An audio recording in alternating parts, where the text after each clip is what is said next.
myself what it would be like.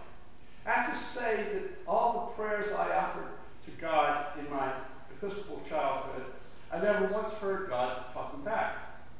But I've had many human experiences which I felt deeply understood.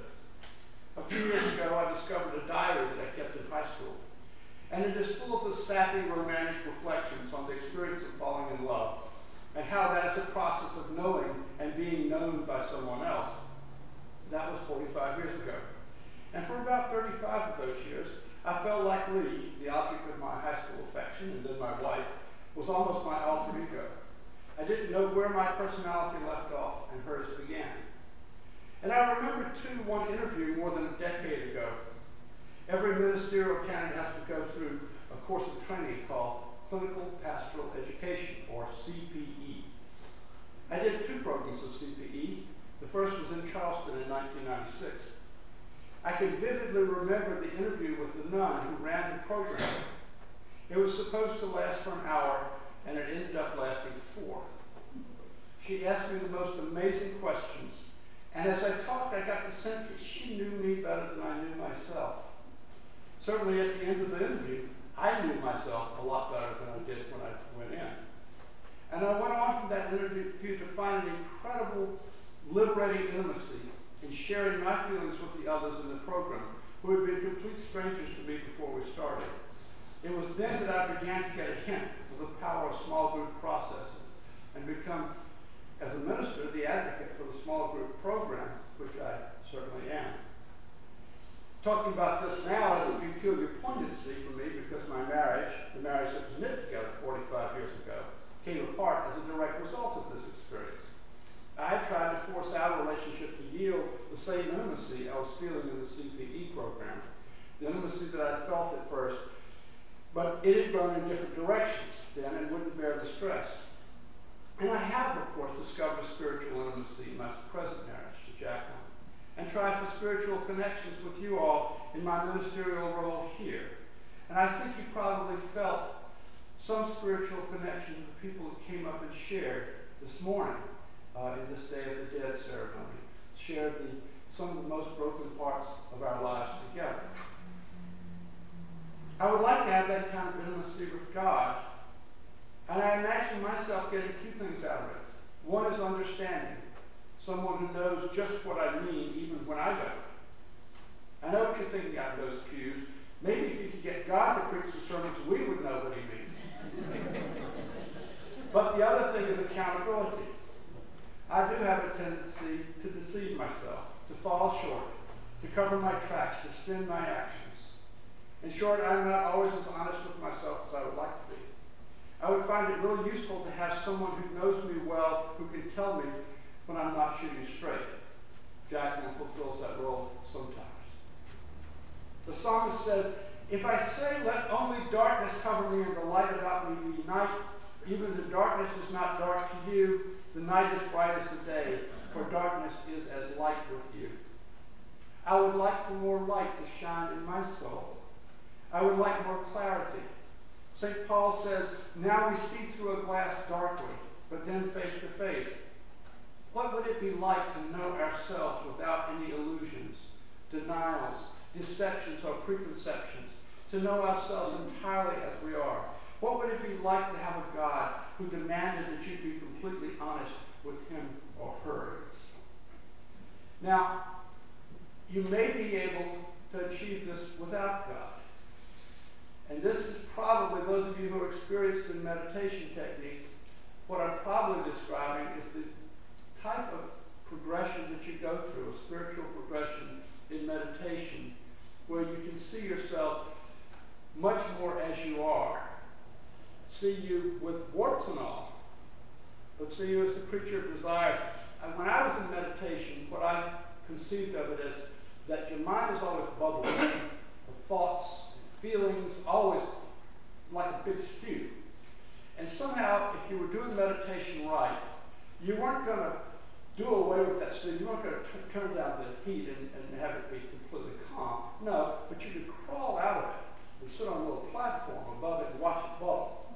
And somehow you got a little part of you that was outside of the constant bubble of desire and thoughts and feelings. But, back to God. In terms of Gordon Kaufman's constructive theology, an intimate God is one that we would like to have.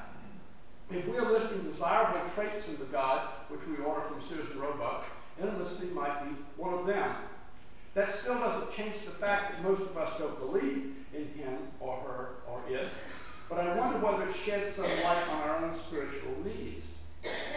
To me, the personhood of God is a metaphor, a way our limited human imaginations might conceive of God, which allows for some intimacy, but personhood is not a necessary attribute of God as God might be in God's self. It's easier for me to conceptualize God as an impersonal force, like electric power, or an emotional one, like love. But we can't talk to an impersonal force. An impersonal force is not going to understand us to know just what we mean. We need something with a consciousness, with an intelligence. It would be nice if we could get something with a face. Add that to the list of specifications on our Sears and Roebuck order. Our seventh principle speaks of the interconnected web of all existence. And this is consistent with what I've called the donut theology of Unitarian Universalism, a view of reality that was decentralized, that was a network of interrelatedness without anything at the core. Maybe God is this way too. Maybe there are pieces of God in each of us, and God proper is at least the sum of all the pieces. Emerson certainly thought of it this way. He had an oversoul, which consisted of the sum of everyone's individual souls. And his thought echoes Hinduism, with its concept of Atman, the individual soul, and Brahman, the essence of everything that is. The goal of enlightenment in certain schools of Hindu thought is said to be to realize the identity of Atman and Brahman, which is another way of saying the identity of the intimate and the ultimate. Today's responsive reading from the Bhagavad Gita says, I am the self that dwells in the heart of every mortal creature. I am the beginning, the lifespan, and the end of all. This also echoes Plato's idea that the most important attribute of God is reason, or logos, and that each person has the seed of reason, spermatikos logos, in their own breast, which communicates with the logos of God. Now, I don't know how the God who is the sum of all individual souls could also keep the galaxies going and keep track of the dark matter between us. But I do know that thinking of God in this way calls us back to our relatedness. The intimate and ultimate are tied together. We're not separate, not a special creation, but we, body and soul, are part of the warp and weft of matter. Our very atoms are material which originated in the stars. Perhaps our thoughts originated there too. Like the man at the helm of the boat being driven down Queen Anne Road, we're apt to think of ourselves as isolated individuals, captaining our ships and master of our souls. But in reality, we are being driven by forces over which we have little or any control, in a universe where everything is intimately related to everything else. Our isolation, like our control, is an illusion. We are relentlessly relational beings. Many of us are in various degrees of despair or shock over the results of the recent elections. And the tendency whenever one is hurt is to withdraw into a shell, to find, like Superman, a fortress of solitude and retreat into it. Cut off the newspapers, escape into fantasy entertainment, go to bed and pull the covers over our head. As understandable as this is, it is an illusion that we can disconnect.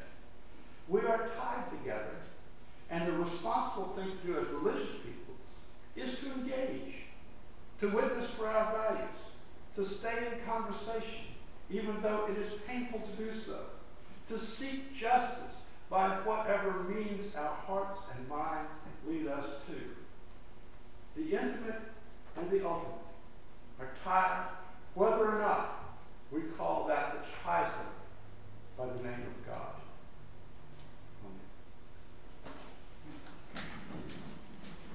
And now let there be an offering to sustain and strengthen this place, which is sacred to so many of us, a community of memory and of hope,